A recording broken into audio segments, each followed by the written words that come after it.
Ooh, that was nice, wasn't it? I was going to say, how are you going to dance Yeah, into that one? yeah, I struggled with that a little bit. Hang on, like bad transition. Let's pretend it just started. 1, 2, 3. You'll have to put that past Freya.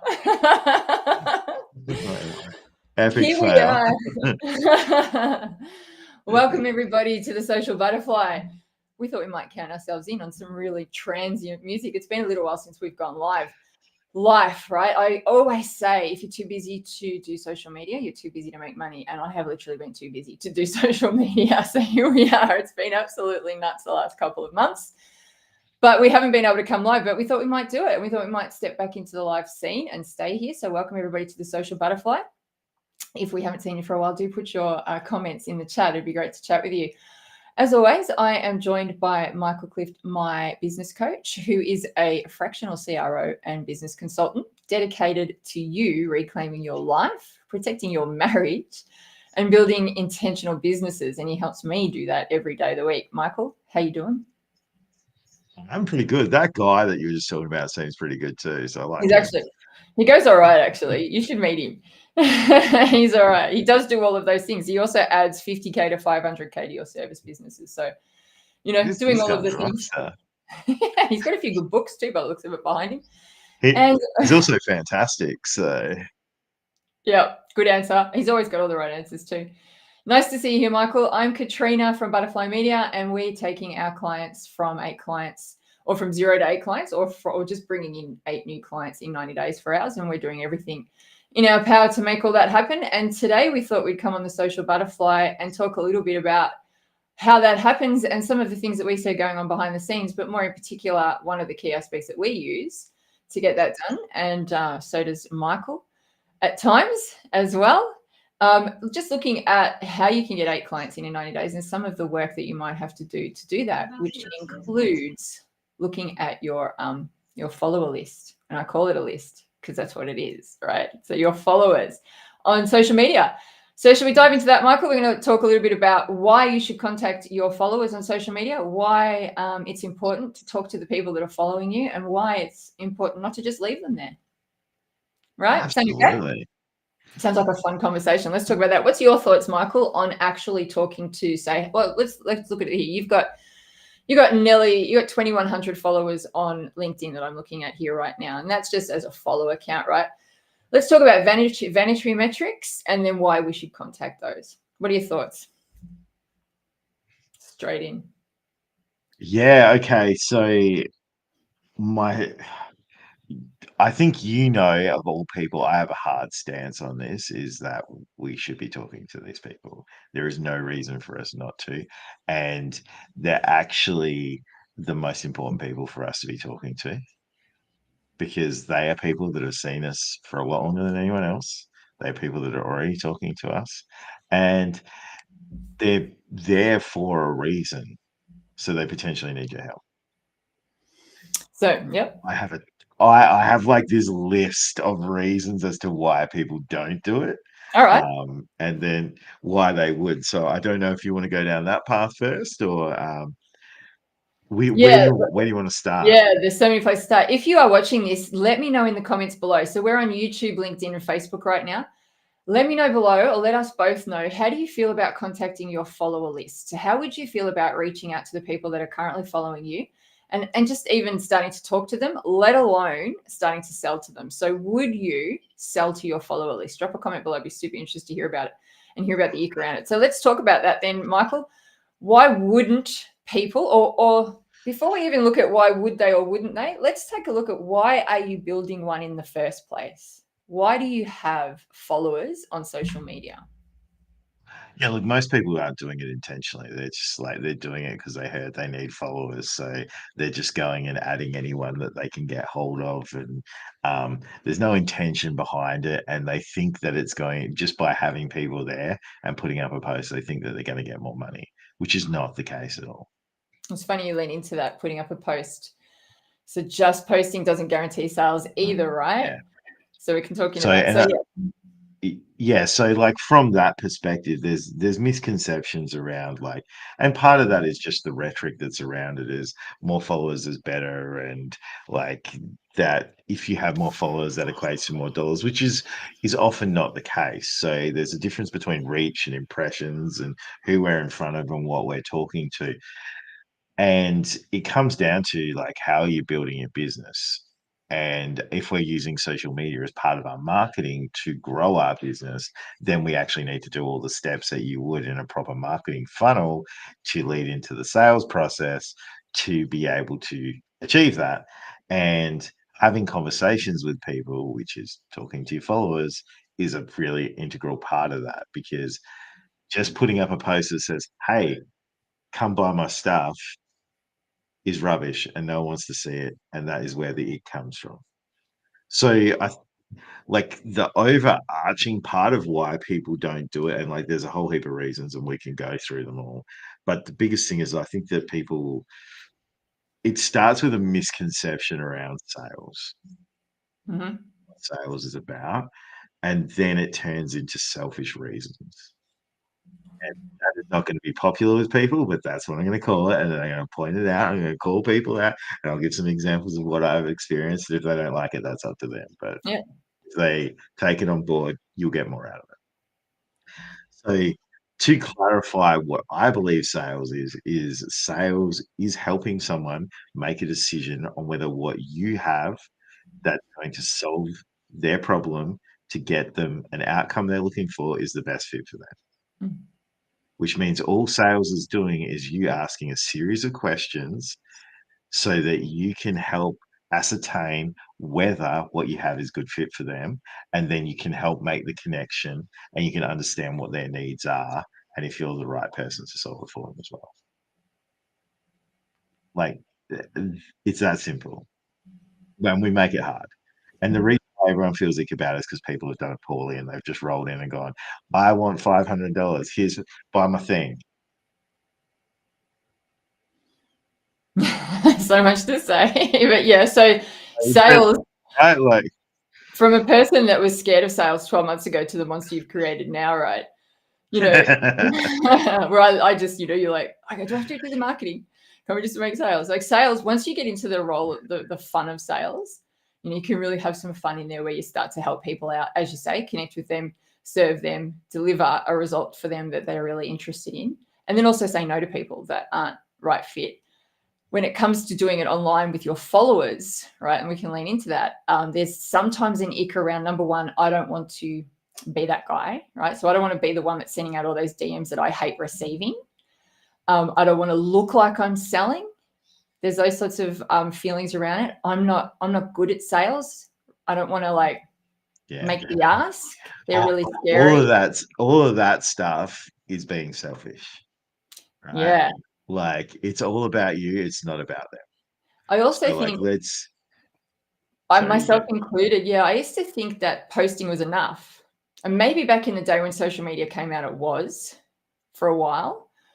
It looked like from the outside that a lot of influencer accounts were just making posts and people were buying off them. Right? It looks like that from the outside. People still think posting is all I have to do. And a lot of people I talk to they'll say to me, I've put a post out. Why isn't anything happening? Still today. And if I didn't have to make content, I wouldn't. So what's a post for? Like, let's say, what is a piece of content for?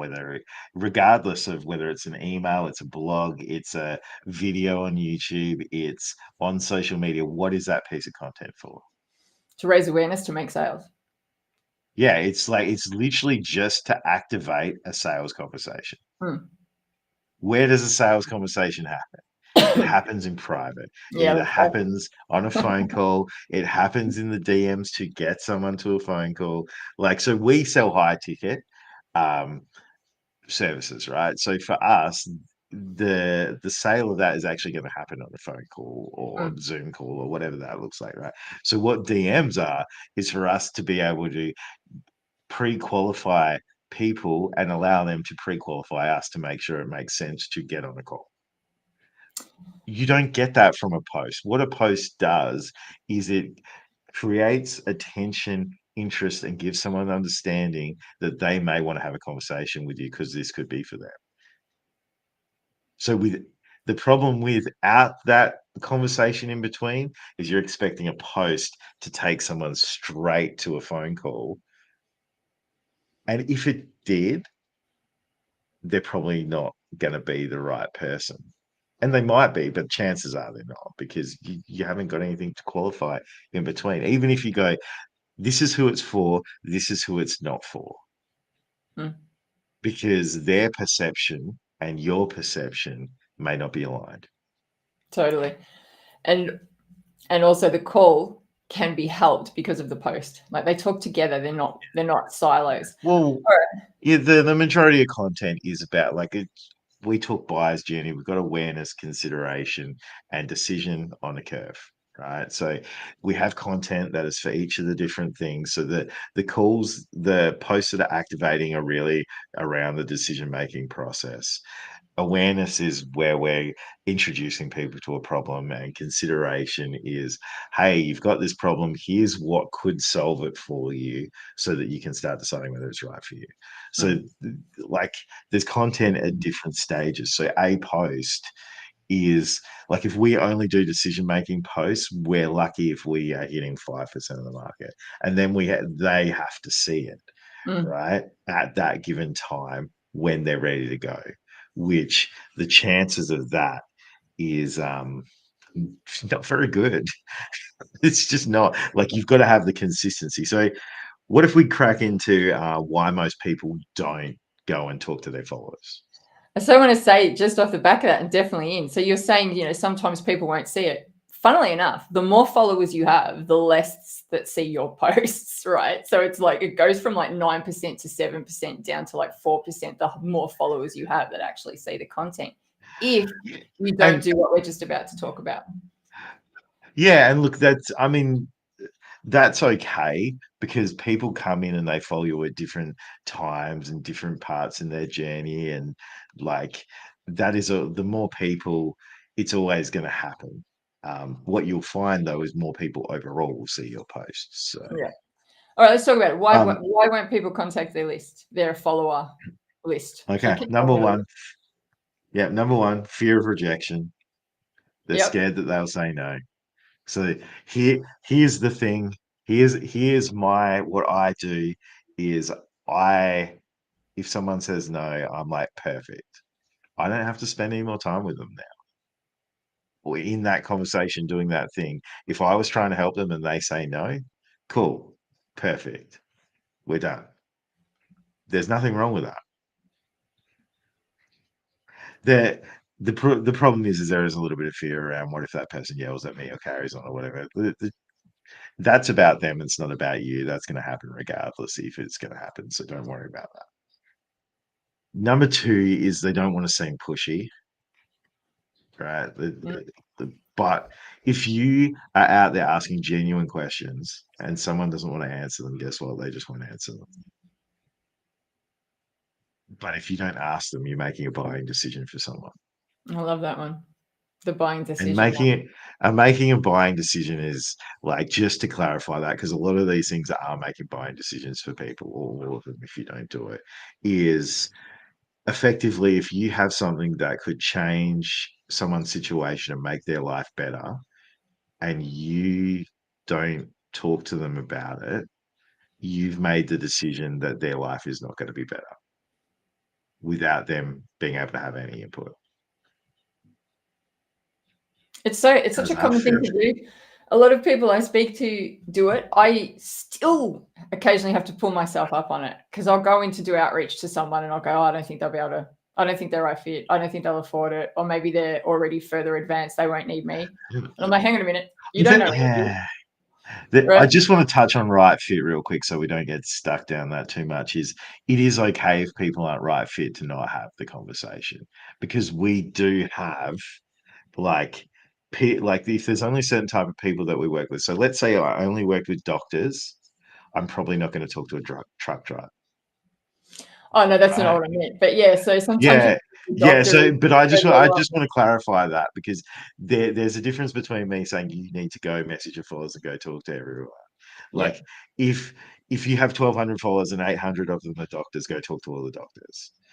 Right. Like Truck that's driver might know a doctor though. Let's keep going. so the next one is lack of confidence. And it's just like, oh, I haven't done this before. I don't know. Oh. And so it translates into the one afterwards, which is analysis paralysis. And they go, what do I do? How do I do it? And then which is a result of being unprepared. Mm-hmm. And then there's some fear around being unprepared for the conversation. So those three you can almost bundle into one, and you can simply go, okay, well, let's just write out what that conversation would look like, and Yep. which you do, and you have 7 steps of how we convert someone. And but we don't have to do that. We can just go literally have a human conversation with someone. Totally. Just be human. And and just ask good questions like, hey, I'm out here, I'm helping doctors with getting this better medical equipment into their surgeries. And I was curious if you had if you have any challenges around this space at the minute. If they say no, that's fine. Like when you get more skilled at it, you'll go, oh, okay, because other doctors in your area are experiencing this. Do you have that happening? And then that's going to prompt the conversation further. But like when you're first starting out, it's probably just going to be a no, and that's okay. And then you go to the next person, and the next person will be like, oh yeah, actually, well, these kinds of, let's call it scalpels. That's probably not the right thing, but let's just call it that anyway. These Last time kinds of when I spoke scalpels that we about have. brain surgeons, right? How do we end up with the doctor Yeah. topics that we know all about? Sorry, doctors. It is, okay, let's say that it's something that's a bit more like they're using all day, every day. So it might be the type of chairs that they have for sitting down. Tell me the pen. Yeah. And do you have any, oh yeah, we never have enough pens. They're always running out. Yeah, well, we've got these special ones that like magnetically will just click onto the thing once you use it, so that it just like, you know, we've also coded them to your fingerprint so no one else can use it. Oh, now that's next level. And like that's probably not a thing, but like it's just having a genuine conversation. And they might not know, they might not need any. Oh, do you know any other people that struggle with that? Because doctors know other doctors. Totally. So without wanting to go on a tangent too much, there's a lot of like, if you have a look at those 5 that I've just talked about, it's all fear. Mm. And fear is about us, not about the other person. So we need to make it about the other person. Now, the next one is fear-based too. And we're going to roll into this. And I want to tackle this straight on. And you know that I'm very excited about this one. It's probably the thing to say is overestimating the damage to your brand. There's such a big rhetoric around brand right now out in the marketplace and on social media. And like everyone's like brand, brand, brand, brand, brand. I'm here to tell you that you don't have a brand. I'm sorry, you don't. And yes, it is being built. And yes, like whether you're aiming for it or not, but right now, if you're out here and you are the person that is sending messages from your social media account, you don't have a brand right now. You probably haven't worked with enough people to actually know what that brand looks like.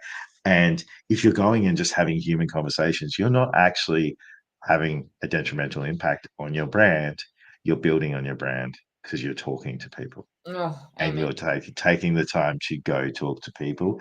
And the people that don't want to have the conversation are going to forget about it so fast, it's not going to matter. And the people that do have the conversation are going to appreciate that you've taken the time to have direct engagement. So the minute that someone says to me, I don't send messages because it's going to impact my brand, I'm like, cool, you don't want to help people. If you don't want to help people, I don't want a part of it. And that's how I feel about it. I think a lot of the top brands are sending messages. Yes, they send messages, they send emails, they do videos, they do all of that stuff because it's important to do, because you've got to communicate with people where they're at and what's happening and be able to support them. The only way that you can help them is by doing those things. So the again, that damage of brand is actually an excuse we're using around fear. There's a bit of a reoccurring Yeah. thing here, which will It's scary out um here, right? yeah. So the last one that I have written down here is they don't actually believe that their product is going to work to help someone. Yep. Yep. Massive one. And that's understandable. If your Yep. product sucks, that's fair. And if you haven't spoken to That enough being people, said, that being said, if you believe it could help someone, but you don't know yet because you haven't tried it with enough people, go have an open conversation with people around that and say, hey, I'm really keen to work with some people on this because I can see this opportunity. We haven't done it with many people yet, or it's very new. What do you think? And then they know. And then there's nothing to be scared of. So let's round it all off. All the reasons that people are not doing it is because they are scared. And the reason that they're scared is because they're thinking about themselves. And what if? yep. What are your thoughts? Oh, I remember being that person. So I know how it feels. I remember being that person. I remember doing the outreach with you. You set me on that task where I had to do 10 messages before I got my first no. Or I had to keep going until I got a no. And I got to 25 messages and I still haven't got a no. I'm still doing Yeah, this. the actual the first thing that I had you do was, okay, you have to send messages until you get 10 no's in a day. And I And I don't think didn't we get ever got 10 one. no's. I never got one in the first couple of days, right? And I was sending out I was sending out 170 messages a week by the time I was in full ramp. And I wasn't getting no's. And I'm like, Michael, there's no no's, right? There was some no responses, but there were no no's. And then I got an amazing message with somebody that said, my God, I get these every day, but this was incredible.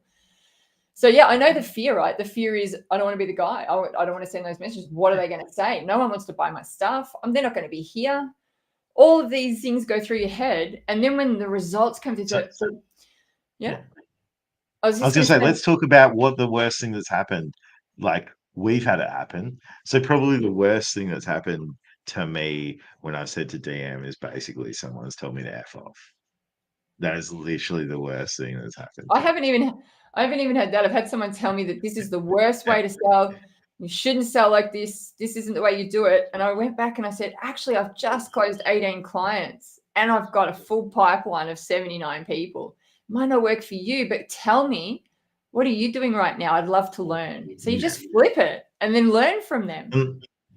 And like the team has sent out messages for me, and they've sent messages to people I know personally, people that I catch up with on the weekends, people that are in my mastermind groups. They're all people that don't need this message, right? Or don't need to have the conversation.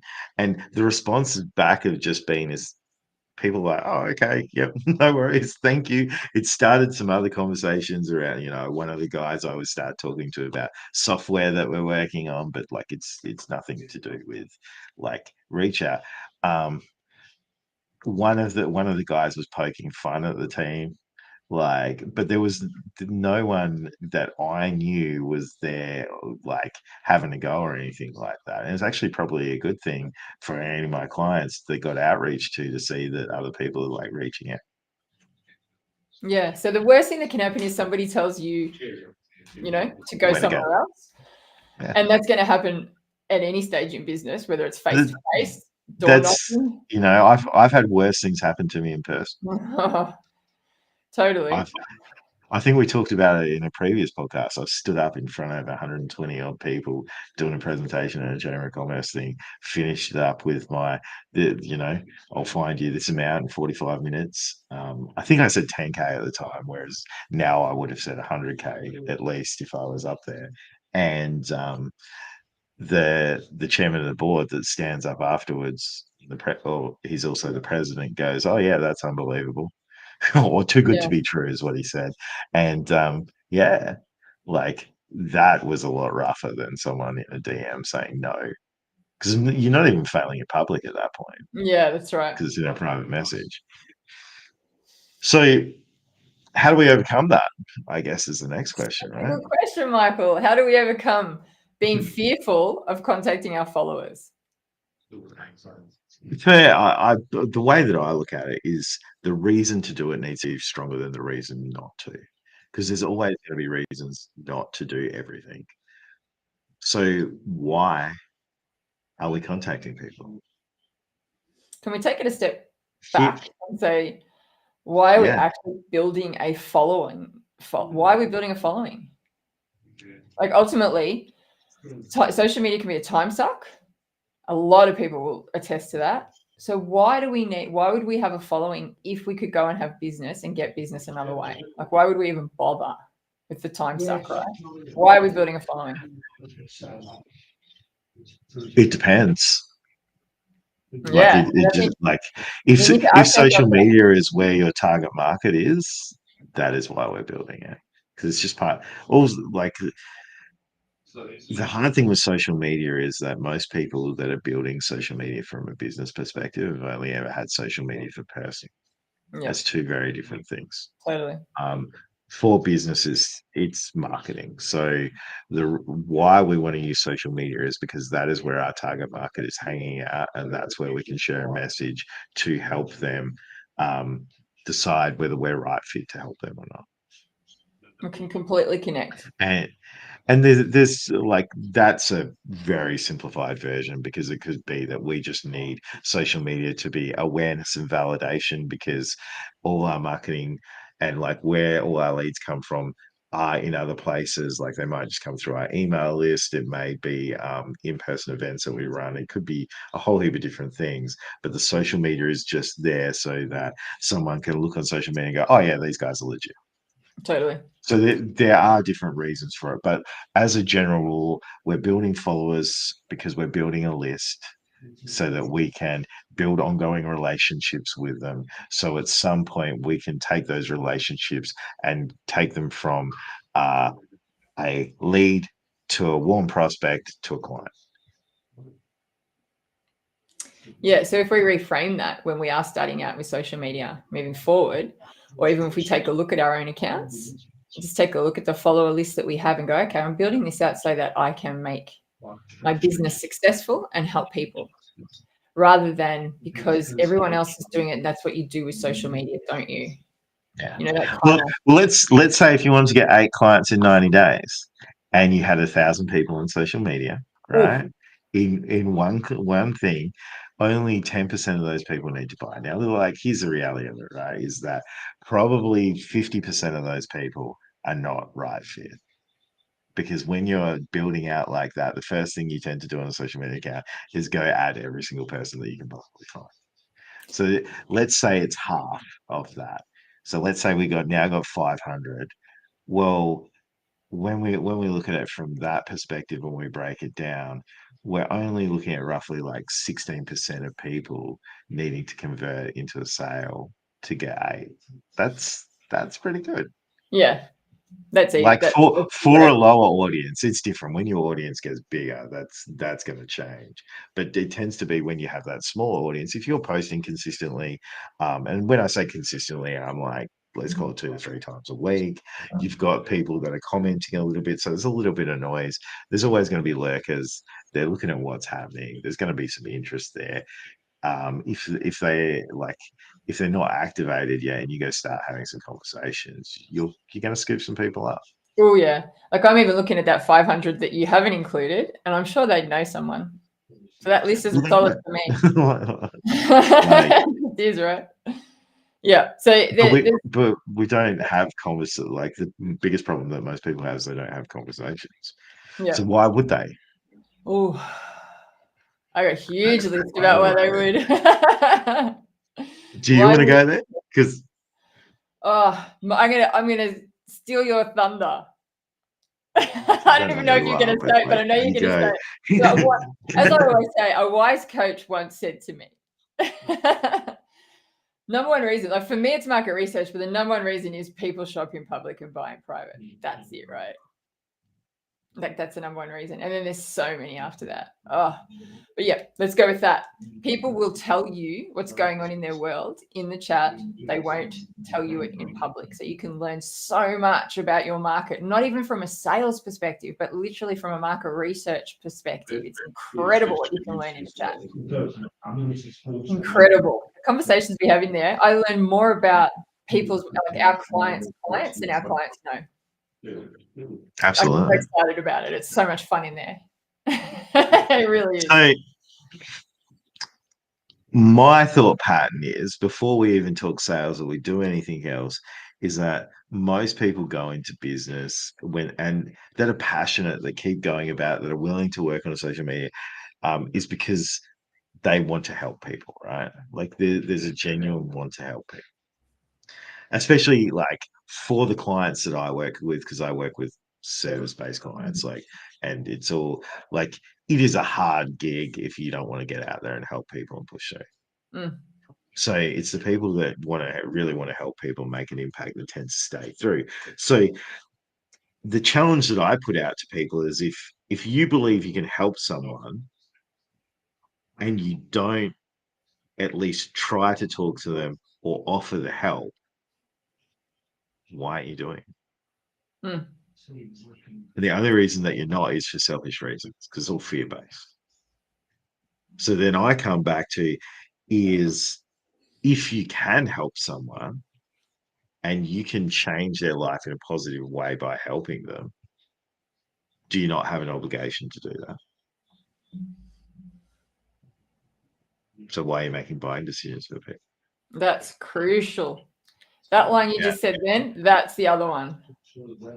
So to round that off, everything that you want, which is you want more sales so that you can build your business, so that you can then do what you want with who you want when you want, like, and that might be so that you can spend more time at home with the family, or you can buy that bigger house, or you can send your kids to private school, or whatever that thing is, right? And everything the other person wants, which may be like in your instance, 8 clients in 90 days, right? Is on, so everything you want and everything they want is on the other side of that conversation. That is the reason to go have the conversation. Go help people. And that's totally. If that is not a bigger driver for you than all the other things, you're probably going to struggle to be able to do business. And then it's so much easier to do outreach. It's kind of like you just want to talk to as many people as possible because you've got this thing that's going to help them, right? And you just got to get it in their hand, like, because you can see it. So that's when it's not about you and it's all about them. And as you said at the start, if you're not sure, maybe you haven't had enough clients through your product yet or purchases and you're just not sure. So that's where you just have that honest conversation and go get more people through it so that you are sure. Yeah. And then it's so easy to do outreach. In fact, it's hard not to. Yeah. Like, why are we disadvantaging people? And then you when you want to build your follower list, you can feel how intentional that building followers are, so that you can get more people into your world that you can help. And it just rounds out the conversation. It just all makes sense. Yeah. Doesn't it? It actually is. I feel like it's harder to wrap your head around why someone wouldn't do it than why someone would. Yeah. Yeah. And I think getting those runs on the board, when you first start, you've got a product, you're not sure whether it's going to fly, you've tested it on a few people. Will it scale up? Or if you even want to do those words, or will you get enough people in it to make a living? And you don't know. So you're just sitting there in the unknown pit, right? And it's a red hot mess and you don't know where it's going to end up. But unless you dive in, get amongst it, get in the middle of it and start, as you say, every time, just talk to people. And that's all I say to my clients. All we're doing is talking to people. We just want you having conversations, loads of conversations. So that's all you're doing with the follower list, right? You're just chatting to people, learning all the time. It's incredible. Yeah. And here's the thing is, even if you have a conversation with someone, there's a potential that they're not going to buy straight away or at all. And that's okay. Totally okay. You just go in, like, I can talk for me. I go in with okay, I'm just going to go help, right? And then I'm going to go ask some questions, and I will a worst case scenario. And in fact, I have someone that booked a call with me from yesterday from a 5-minute conversation that I had with them. And they were talking about being in chaos, and they've got a whole heap of things happening, and they can't scale because they've got this bottleneck. And the bottleneck is that they don't have some key people to help do the work. So they keep having to stop and do this particular work because they're the only person that can do it right now, which sucks, right? And I'm like, yeah, I totally get that. I'm dealing with people that do this all the time. Um, use an example from one of my clients. I was like, what if we just hop in a call and we talk through it, and I'll ask you some questions. And all we'll do is we'll work out where you're at now, where you want to be, what the steps in between look like, and whether I could be a good fit to help you with that. How does that sound? Oh yeah, cool. Let's get on the call. Just do that in DMs. Yeah. Probably, Okay. right. Yeah. So I think That's just a natural conversation. So like most people communicate via phone or text or DM or something like that now. So just go have that conversation there. Problem solved. I think maybe what might help some people that are listening to this is what's some of the first messages, or how can we just crack open, as we say, get a chocolate foot in the door, right? How can we get a chocolate foot in the door? How do we even start with DMs? How do we Give even me an start example. contacting our followers? An example of Give me an what? example. Like Oh, who am I talking to? What am I talking about? Well, I'll just roll into it, what I would do. all right. So we'll just say, there's I don't know, a coaching person that's got a follower list, or got followers of say 3,000, and they're not sure. Yeah. They've got a new product, and maybe they've served one or two people with that offer. They're not really sure the offer's dialed in What yet. They've been producing content. How do they begin to even start talking to their 3,000 followers? what kind of coach? Give me one more thing. What kind of coach? Leadership. We'll go leadership coach. Okay, cool, awesome. So, I would start with like going, okay, I need to understand who I'm talking to. So, with a leadership coach, I'm going to make an assumption that we're probably talking to businesses that at least have 20 to 50 employees, and let's Yeah. just fit in that market at the minute. So, we're trying to help, and the reason why I picked, just for everyone's benefit, is 20 to 50 employees is because what tends to happen is if that business has grown up through that, is a lot of those managers in those kinds of businesses are going to be pretty new to management because they probably didn't get hired purpose fit, which means they got lifted up within the organization and they're not quite like switched on with that yet. So that's what Okay. I'm targeting into. Oh my So god, I'm sounds going like to you talk. know. Sounds like you know a few things, right? So from that perspective, what I'm then going to be doing is like I'm going through who I have, and I'm going to be talking to business owners. And if I have managers on my list, I'm going to be talking to them as well. And I'm going to reach out and be like, hey Fred, I've just seen that you guys have put on some more people and you're growing. And it's really cool to see that your mechanic shop, I'm going to say mechanic shop, is now got 3 sites. And it looks like you guys are banging. How are you going with your people right now? Nice. Perfect. That person, I almost guarantee, if they read the message, is probably going to go, oh my God, like, what do you do with these guys? It is driving me insane right now that I can't get everyone to do the stuff. That is the response I would expect to get back because I talk to business owners a lot, and that is generally the response that I get back. However, if he goes, it's going good, Mm-hmm. right? Which sounds like a conversation killer. I just want to bring it back to what my answer to the next thing would be. So, like, let's just park this one here as the, oh my God, what do you do? And let's say he just goes, it's good. I go, oh, okay, awesome. That's fantastic to hear.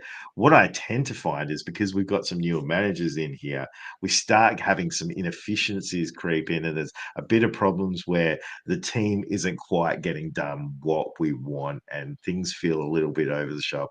And some days we're just tearing our hair out. And like the last couple of mechanics that I spoke to were feeling that.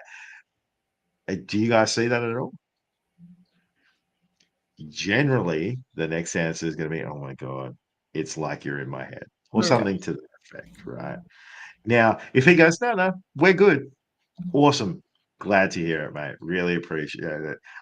If you ever have any questions about what we can do about leadership or how your managers can really work the team, hit me up. Right.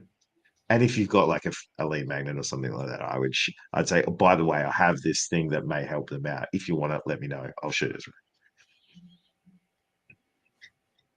Most likely he's in the not good pile, right? We started the conversation. I'll be like, oh, okay, yep, I totally hear that. I've had this person that I've worked with previously, or I've got this new product that is actually dialed in for that.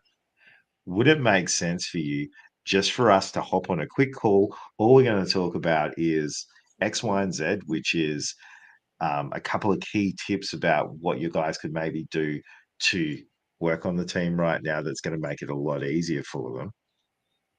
And there's no sales pitch. At the end, if it sounds good, maybe we could book another call to look at what it looks like to work together, but there's no pressure around that. Does that sound all right to you? And they'll either say yes or no. If they say yes, I'll send them a booking link. If they say no, I'm going to go check back in with them later. No booking links. You get their email. No Calendly links. I've been past that. Apparently, there's a thing right when you were born past a certain year, we don't do Calendly links. Okay, so let's say we're not doing booking links. I just go, I've got a time tomorrow at 4:30, or I've got a time on Friday at 2:30. Which one would you like? Perfect. Love it. So nice. So you are a leadership coach. You have 3,000 followers. You've never reached out before. You look down your list. You find people in your ICP and you go, hey, Michael, thanks for connecting. Hope you're enjoying the content. Tell me, how are things going in the 3 locations that you've just opened up right now? Something like that, right? Really, really light and like you're just talking to someone that you've met in the street, right? Like you literally would have just bumped into mechanic guy. It's all the conversations that I would have asked if I was in a room with that person. Totally. It's just literally what I would have been talking about. Yeah. Yeah. And if you can make it slightly personal rather than a generic, so go in, look at the account. Oh, notice that they've got 3 new locations. Talk about it rather than smashing out generic stuff, because that's the stuff that we don't want to receive in our inbox and we don't want to be that guy. And that's not what we're talking about when we talk about DM outreach at all. This is if you want to have a good conversation with people, right? Look, there is a time and a place for shooting a message that says, hey, I've got 3 spots for this. Ooh. Do you know someone that wants to be a part of it, right? Like and it is okay to do that. It is not as good for getting someone on a call. It's a snap. We want fast action. We're just looking for a yes or no. You can do that. But if you want to get a more qualified, warmer prospect on a call, do what I said first. Yeah, connect with that beautiful first message. The first message is so important. And it's just a conversation starter. It's chocolate foot in the door. Yeah. And if you're going, oh, how did you know that he's opening his 3rd shop or whatever? Well, guess what? Before I messaged him, I went and looked at his social media. I went and looked at his website. I went and did a little Google about what's happening on with his business. That probably took me a whole of 3 to 5 minutes so that I could actually have a decent conversation. Yeah. And if I already know the person, I may not even need to do that because I already know what's going on. Anyway. Totally. And also, like on LinkedIn, we always look for people that are active in the last 30 days, and we'll go and look at their posts, and you can tell from what they're posting or what's going on in their world. People share their lives. You're going to find that out if you go onto the social media anyway, if you don't know how to work the back end of things. Totally. So that's what you're looking for. So there's always ways to connect with your community. They've said yes to you. Anybody that said yes to following you has said yes at some stage to being interested in what you do. So leaving them there lets Mark Zuckerberg and the owners of LinkedIn, is it still Microsoft that own LinkedIn? Who knows anymore? I don't know. I can't keep up with who owns what. But so you got Bill Gates and Mark Zuckerberg that own your followers. So the more that you can connect with them and bring them into your business, the more they're yours then. So you've gone to a certain amount of work to entertain them and educate them and bring them into your world and nurture them. So it's a good idea to have a chat with them in the DMs and then ask them to come in.